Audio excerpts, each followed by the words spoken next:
Hey everybody, welcome back. Northernlion, the Binding of Isaac. This is the run, the scissors. I can feel it. Snip, snip. QSFFMHNR. No numbers. A no-number seed. It has the potential to be stellar, like an Incubus song, and it also has the ability to drive me crazy. Like, you know, an Incubus song or a Fine Young Cannibals song. You never know. Obviously, I'm being facetious. I don't know if you can determine anything from the seeds. I don't know how that works, actually. Obviously, like an 8-character seed, you can have, like, I don't know, 2 to the 8 possibilities. Am I being pseudo-intellectual here? I might be. I thought it was 2 to the 8 possibilities for runs, but even 2 to the 8, now that I think about it, is not that... It's more than 2 to the 8, because there's multiple characters that can go in each slot there. Yeah, it might be like 40 to 8 or something. Well, it wouldn't be 40 because oh no, I've gone cross-eyed. All I'm saying is you have, some numbers don't exist in the Isaac seeding, like, because they're ambiguous, like 0 and 0, only one of those exists. You get the idea anyway. Okay, look, what do you mean, see me after class? I was wrong, but I know why I'm wrong. So that's like a half mark. In fact, I'd say that's like an A-. Maybe the Canadian grading system. Ooh, look at that little nifty dodge right there. This floor is actually fine, I think. Sure, we re-rolled one of the flies. I never know which one it is, whether it's Obsessed Fan or, you know, Lost Protector or... Best Bud. I know what Best Bud looks like, I guess, but we re-rolled it, and we're still looking for something a little bit on the good side. Sad Bombs is very good. With only 6 bombs and, like, no other synergies, it's not amazing, but even just getting 5 bombs, like, 5 bombs on an early floor is worth so much more. If we manage to store this for a long time, we're going to be happy with it. But anyway, 5 bombs right now is worth so much more than 5 bombs in, like, the distant future when bombs are a little bit less important. I'm going to open it, and I'm going to go for this as well. That gives us a really good chance at an arcade, and I really do think that's, like, the smart money play. Early on is to try to get an arcade instead of spending it on the shop, but it depends how things look. The other thing is we get a permanent bonus out of Sad Bombs, because if we ever get... more bombs, or something that allows us to just spawn our own bombs kind of like naturally, like number 2, we can get a huge value out of that if we have a good enough synergy with our tiers. Like, obviously Brimstone is what you look for most of the time, but probably definitely should not have stood there and just tanked that one on the freaking face, but so be it. Emperor card, I want to point out, also pretty nice. Love it. Well worth a single bomb. Pageant Boy. If we get a nickel, we might want to go to the shop, but, I mean, we're at 20 cents. I think I'm just gonna, don't hate me, but I'm gonna go down to the next floor. We can still buy something from the shop on this floor, and also have access to an arcade, which is exactly how things went down. Now, our arcade sucks, but hopefully we can get, like, enough of a bomb chain here. Didn't really work. We did get a luck upgrade in a red heart, though. So let's play this until we get down to 20 cents, just see if we can get another bomb out of it, maybe, to recoup our losses. It's 5 cents. I'm not happy about losing, but life goes on. I was going to say, immediately inundate me with red hearts, please. Or, sorry, spirit hearts that I can't access as a result of not having a bomb. Gonna make a little bit, I wouldn't call it a bold play, but what it is a play that is not ignorant of the timing of this floor. You know, we have... a D6 charge that's about ready to go. All we have to do is beat this guy without getting hit, and we have the classic reroll available for a deal with the devil. And then we can be off to the races. We can talk about, you know, who wants to marry a multimillionaire again, for all we care.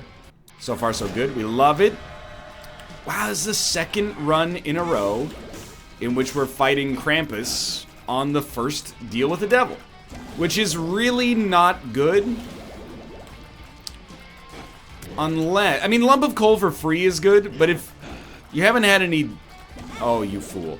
If we haven't had any damage improvements, which is obviously where we're, like, living right now, it's a bit of a scary situation. Especially, like, every time this dude spins or moves, I'm gonna hate my life. Okay, no spins. We should live. Krampus's head stinks. PU. So we're gonna re-roll that. Oh, dude. Abaddon. Why not? We will take Super Bandage. Having a red heart is almost always an advantage. Especially early, so...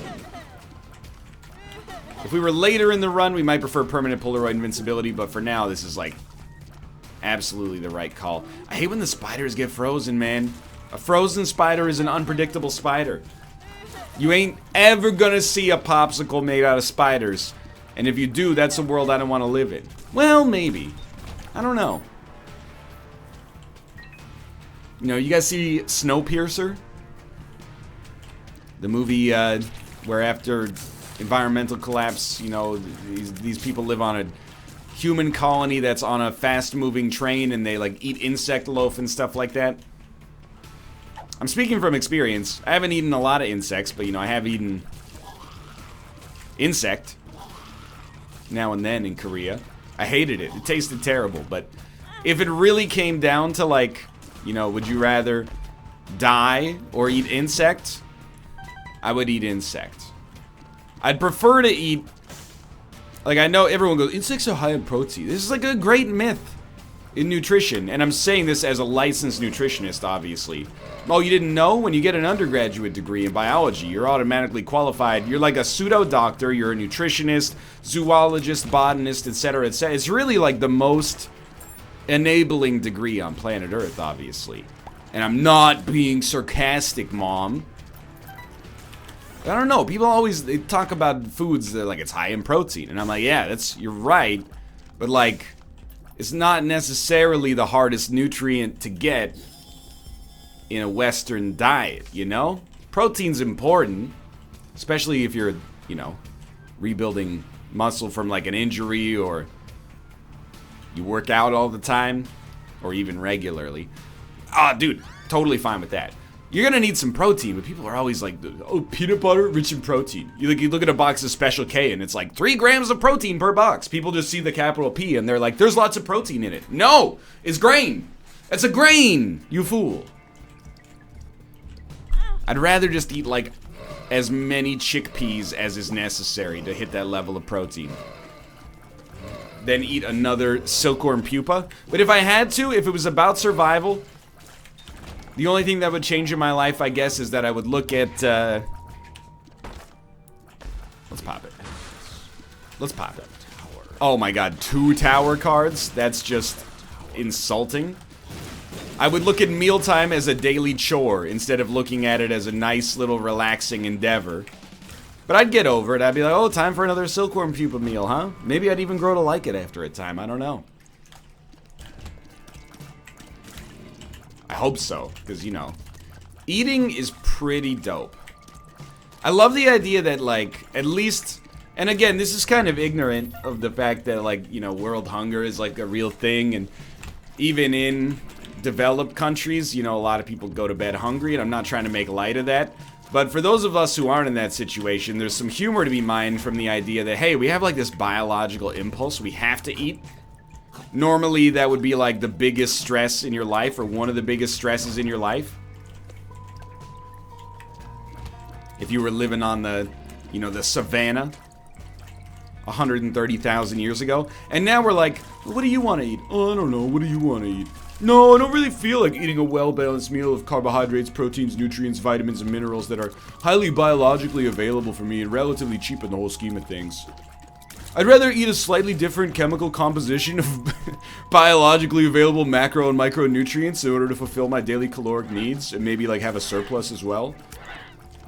I love that we basically, as a subset of our species at least, you know, we live in a world where we looked at Mother Nature and said, nah, I'm good, you know, I got you. I've solved your problem, sort of. Again, I know that's slightly, I'm being willfully slightly ignorant for the purposes of humor.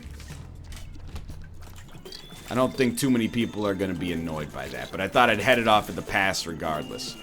Don't even meow to try to get into my door, cat. So you might remember the last episode, Kate popped into my room and she said, well, my office. And she said, hey, did you know the cats pooped in the bathroom? And I posited a theory that the cat probably had dragged some poop in on its tail. I think that is indeed how it went down. But I gotta let you know, there was, and this is a little gross, but there was like a trail. It wasn't like there was a little poop in the bathroom surrounded by untouched wilderness. There was like Sherlock Holmes could figure out, like, he could draw a trace of where the crime occurred and where the moment of impact was, unfortunately.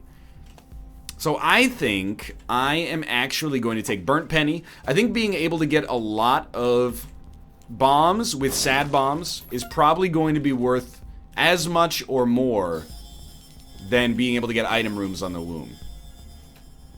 Dude, give me Steam Sale, absolutely. If we can carry 2 trinkets, I like them both. They're both very, very good trinkets. But being able to get maybe like a sad bomb every 2 rooms right now between Bomb Bag and Burnt Penny, I think is worth more. Because rooms that are even like mildly tough for us, we might as well just place a bomb down. Like this room, for example. Throw one right there. Look at that. Easy money. Got a bomb back anyway. Oh no, it's the stain. Wait for him to pop up. Toss another bomb down. He's not quite dead, but we'll use this as a way to augment and enhance our damage until maybe it's no longer the most prudent way to handle things, but for now it's very nice. Oh, we have an angel statue. So we're going to take the key, I think, and we should use some more bombs here. We're using a lot of bombs very quickly, but that's what happens when your run's a little... It's not 50-50, like we're in a great spot, but we're fighting enemies that are relatively strong. Keep in mind, it was 1 floor ago that we fought Krampus way ahead of schedule, and he annoyed the crap out of me, so... we're gonna ignore Lazarus Rags. Like, grab this, use this, Black Rune. We got extra damage and speed. That's like a really good combo here. And experimental treatment. Lost us HP and luck, but gave us tears, speed, damage, shot speed. I'm happy. Very happy with that, in fact. So we will head down to the next floor, feeling pretty dope about the situation as it stands right now. Being very aggressive with our bombs. And just in general, feeling like we're in an okay spot.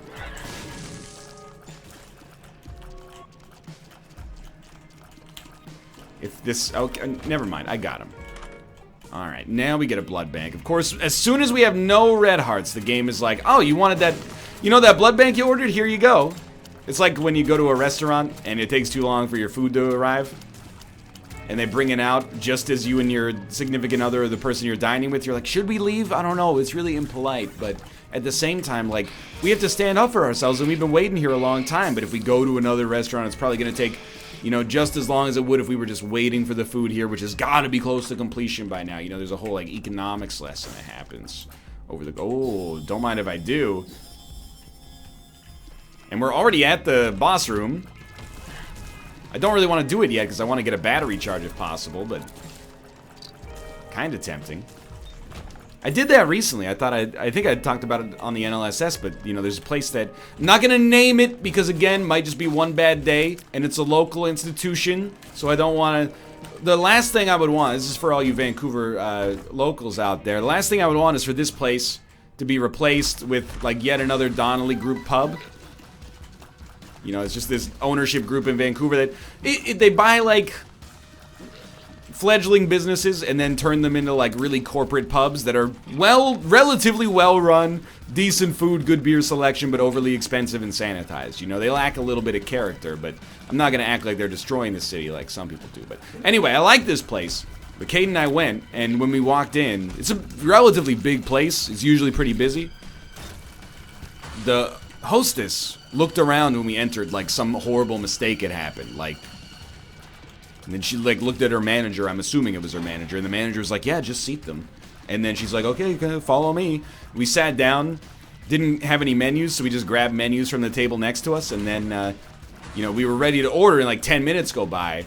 I look at the server when she walks by and I go, hey, we're ready to order. I think I'm gonna be honest, I was a little snarkier. I said, hey, can we order? Which is a little rude, but I didn't say like, can we order? I was like, hey, can we order? Like, you know, we're ready. We're good to go. Let me help you get us out of this restaurant as quickly as possible because, you know, I don't want to spend 20 minutes waiting around here for no reason. And she was like, sure, I'll be back in just a minute. And I was like, sick. Got that little adrenaline rush from having to confront somebody at a business, and now we've got an amenable situation. 5-10 minutes go by, she doesn't come back. We just put our coats on and leave, but I hadn't done that in a long time prior to that moment. I'm just leveling with you. I've only done it in like a couple of situations, left the restaurant. One time, in between classes in college, a friend of mine and I went to the university pub. We had like a drink, little lunch, and we let them know. We were like, hey, we've only got like less than an hour. So we gotta be like, it's not like we said we only have less than an hour, can I have a full turkey dinner? You know, it's like, we ordered very reasonable things. And then with like 10 minutes to go until we had to leave, we were like, hey, can we get the bill? And they're like, yeah, no problem. And then, you know, 5 minutes go by, I'm starting to get a little anxious. I consider myself a punctual guy. They say, or they walk by again, we're like, hey, like, we really need to get the bill. And they're like, oh yeah, no worries, we got you. Another 5 minutes go by, we gotta go. We just threw whatever cash we had on the table, which I doubt was enough to cover the bill, and walked out. Nobody even said, like, goodbye to us, or tried to stop us and say, here's your bill. So, you know, as far as I'm concerned, I'm absolved of that. That wasn't a dine and dash. That was like a dine, plead, ask respectfully, and then walk slowly out of the restaurant while being very apologetic about the whole situation. You know, when you're in university, you're paying like 35 bucks a lecture, effectively, for these classes. I'm not gonna sit in the restaurant and wait for your leisure to be up so that you can get me out of there, you know? I gotta go learn something I'm gonna forget in time for the final exam. But it's not something I like to do on the regular, you know? Even if service is slow, what I'd prefer to do instead of confronting anybody is just leave the restaurant feeling unhappy, leave them a bad review on a social media platform, and then just never visit the establishment again, and then they'll slowly wonder why their business is collapsing. I consider that a more equitable and fair way for a business and a consumer relationship to be manifested. Don't take the battery charge yet. And then I looked up reviews for the place that we had gotten the bad service at, the more recent one, not when, you know, 10 years ago when I was in school. And there was a review from earlier that day that was like, hey, this place is normally pretty good, but, you know, I've been sitting here for 45 minutes and no one's even taken my order. And I was like, yeah, I know, right? Thank you. I'm glad to hear that the situation was not isolated. It was not like a, oh, there's the bald asshole again, don't serve him. I said the A word, I'm sorry, YouTube. Sure, I will take a rate of fire increase. It's an XL floor? Yeah, we're still not gonna get to boss rush, but that's okay. We're doing our due diligence here. I don't think it's easy to run a restaurant, by the way. And I'm not being that guy. Who's like, how hard is it to get me a chicken Kiev in under 6 minutes? I don't understand. I am like the easiest customer to please. I know I talked about this in an episode. It was probably like 2 or 3 years ago. The number of times I have been, I don't dislike it. The number of times I have been served food by a restaurant and been unhappy with it is like definitely under 10. Pretty much if you put a plate of food that I ordered in front of me and it's not poison, I'm gonna be like, it's pretty good. I'm just happy to have matter, you know? That's why it annoys me sometimes when I end up having bad service, because I'm like, you blew it on your easiest customer. It was like Michael Bay's dad going to see a movie, and, you know, in the movie he just goes, I hate my dad. Michael Bay's dad is gonna be like, Michael, I was your only ally until Pain and Gain came out. And you're gonna do this to me, your own flesh and blood? It's not an XL floor, right? No, not an XL floor. So I think we continue to save the Emperor card and use it probably on Womb 1. AWAS is great if we want to get to boss rush, but just being reasonable, it's not going to happen. This is a very nice and well-balanced run right now, though.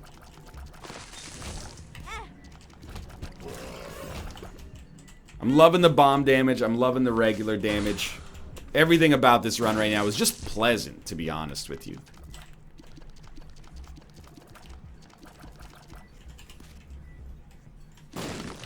Here we go.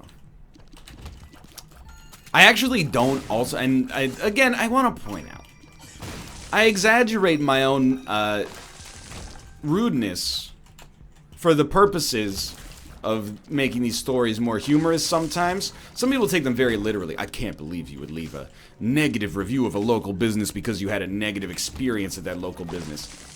I've actually only done that maybe literally once in my life. We, Kate and I and her father were moving. He was helping us move into a new apartment.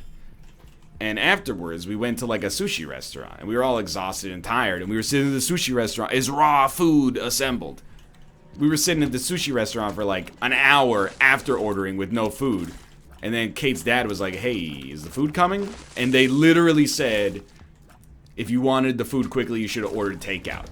And we were like, okay, well, sometimes you reap what you sow. And I gave him a negative review.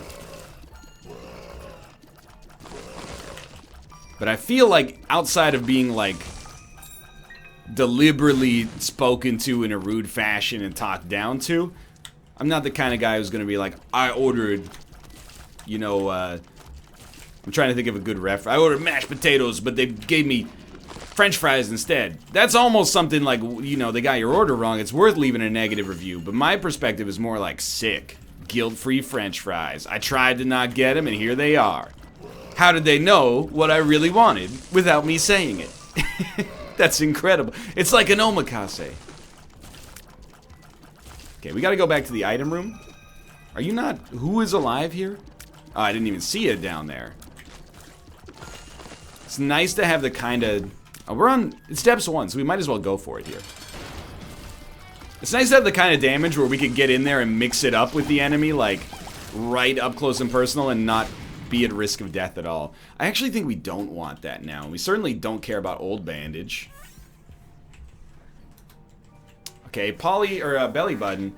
Similarly, not that amazing, but it's not bad, of course. And Yara, you know, perhaps one day we'll get the usefulness out of you that I know you have the capabilities to manifest. As our bomb supply grows here, we should be using them much more rigorously, I think.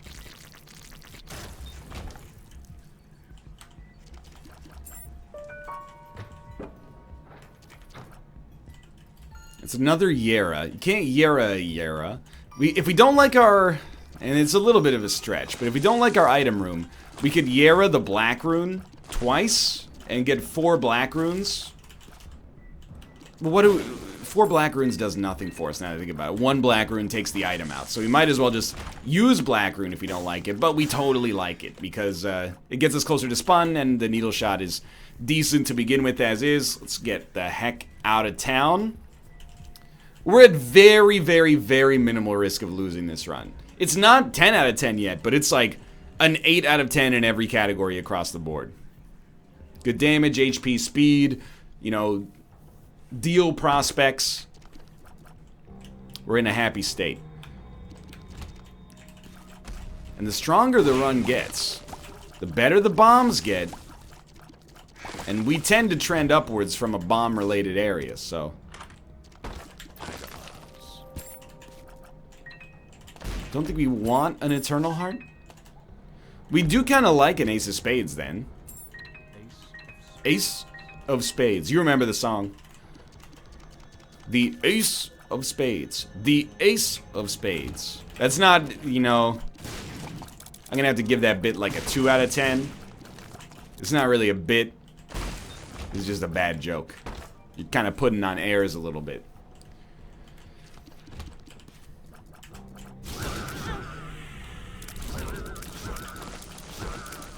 Is there any way, like, does our luck stat correlate with the shots that are needles from Euthanasia? Because if so, I mean, we've always held as kind of like the holy grail of luck runs, is if you can get a a tough love 10 luck run, which has happened to me maybe twice in 11 years of playing this game. But if euthanasia shots scale with luck, that's probably better, because it's almost like a self-perpetuating thing. Degas is fine. I was hoping it was Alges, because I'm definitely going to play this guy way more than is actually prudent, but when you got a lot of HP, it doesn't hurt that bad to leverage it in order to try to get some extra items. And that is spun right there, so I think it's totally worth it. We still don't want the other HP. We will fight a mini-boss, hopefully for a reroll target. Oh well, life goes on. Again, mostly because the run is extremely great. I'm actually too fast. It happens on runs occasionally. I've crossed that threshold of like, oh, I'm doing pretty well. And now I'm in like, oh my god, I am too fast right now. It's kind of like when I look at myself in the mirror and I go, oh, I'm too attractive. It's going to cause problems for me in my life because people are always going to be stopping me on the street and going, oh my god, you look like a young Todd Barry. Like a slightly younger Todd Barry. Is that you? And I say, yeah, just kidding. It's not. We'll take distant admiration because we're like, the speed of this run is starting to, and I'm not talking about the actual 2.00 we got now. Like the actual pace of this run is going to start to move very, very quickly. So an item that is decent is going to be worth taking because we're not coming back this way.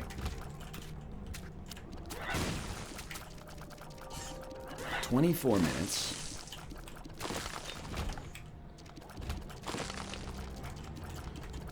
How is a run that's so good so slow as well? I don't understand. I've been going a lot slower lately. The runs have not been turning out that well, so I can't really say that it's like, oh, I'm trying to play more methodically, because I don't think that that's manifested itself in the way that the runs have gone. As much as I wish that I could pretend that it was. Dude, BOGO bombs means sad bombs are like free for us forever. What are you? You're a butterfly? Sugar baby? Make your legs shake, I'll make you go crazy. Such a Shreksy little thing. And that's before she got me sprung with her tongue ring.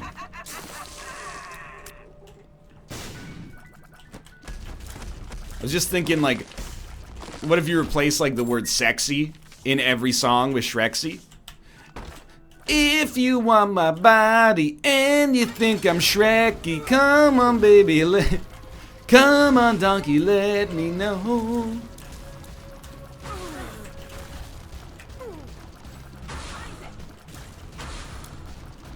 Ooh. I'm Shreky and I know it. I decided Shreky ends up coming across as better. So we'll take Horror Babylon, just to amp up our already ridiculous damage stat. When I walk up in the swamp, this is what I see. Everybody stops and stares at Donkey.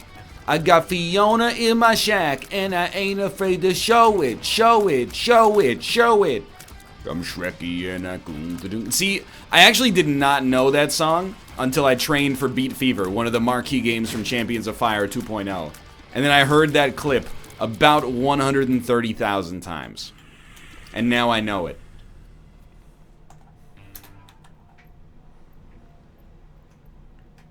Know it. Okay. Don't do that. Help. Shouldn't have done that one. In the end, we could always just place bombs. We're still so set here, but we could always just place bombs and get through rooms that are annoying, but I did ruin my Mega Satan chance, but I gotta be honest, the Mega Satan pursuit,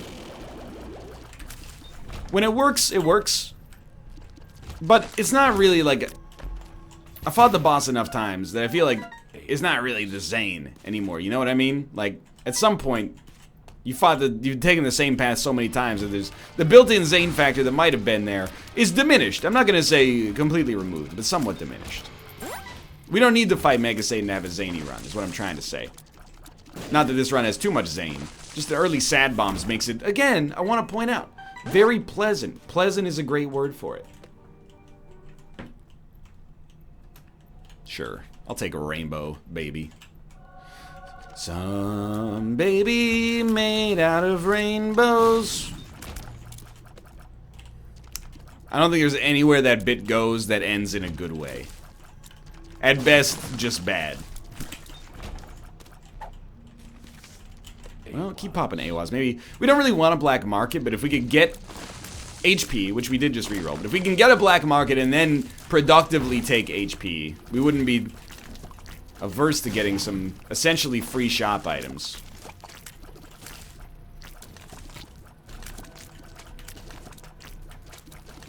Does he have to pop up in exactly the right position to be protected by his fly every time? I don't know if you've seen the David Cronenberg film, The Fly. The Fly does not really protect Jeff Goldblum in that movie. I don't want to spoil it for you, but like, I mean, in many ways, I don't think maybe I'm viewing the film incorrectly, but I would say that the fly was inside of him the whole time. Remember, my mom showed me the movie The Fly when I was like 11 years old. She was like, I really like this movie when it came out. I think you'll like it too. And that's when I realized my mom thought I was way smarter than I actually was. I'm not saying The Fly is a bad movie. Quite the contrary. I'm saying The Fly is an awesome movie. It's just a little bit above the intellectual weight class of the average 11-year-old. You know, first off, there's some disturbing moments in that movie. Like, I don't know if you know what happens with Jeff Goldblum he turns into a fly. It's really the premise. But it's also like, you know, it's an allegory or a metaphor. And there's like subtext for, well, I mean, I saw it when I was 11, so I'm kind of piggybacking on secondhand Cole's Notes knowledge here, but you know, it's not a movie just about a man turning into a fly, is what I'm trying to say. It's about what it means to be a man in modern society to begin with, and you know, the courtship game, and you know, with the cost of ambition and stuff like that. But as an 11-year-old, I was just like, this movie's old?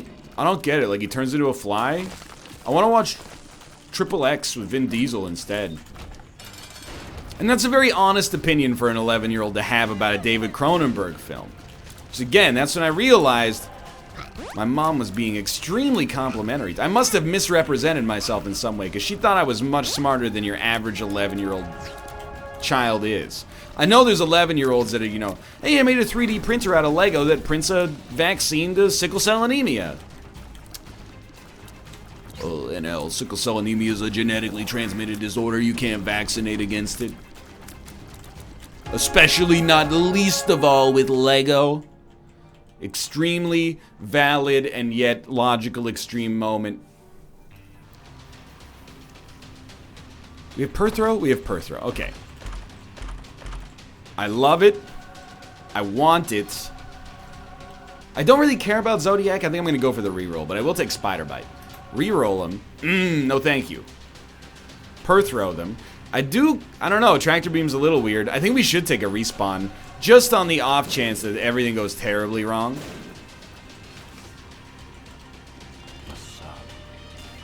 This is going to be a very fast floor. My favorite of the Fast and Furious films. Oh, my favorite Fast and the Furious? Looks around the room. Fast floor.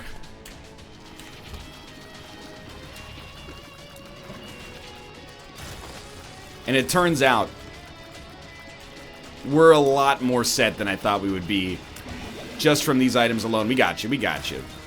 Ice in my veins.